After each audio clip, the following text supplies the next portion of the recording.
possiamo sicuramente dire che si muovono sempre in stormi, difficilmente ne vedete uno o due volare da soli, quindi fanno gruppo.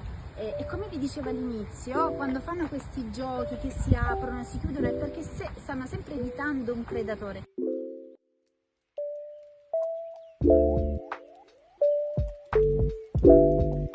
Allora, quali sono le specie che vivono in questa riserva?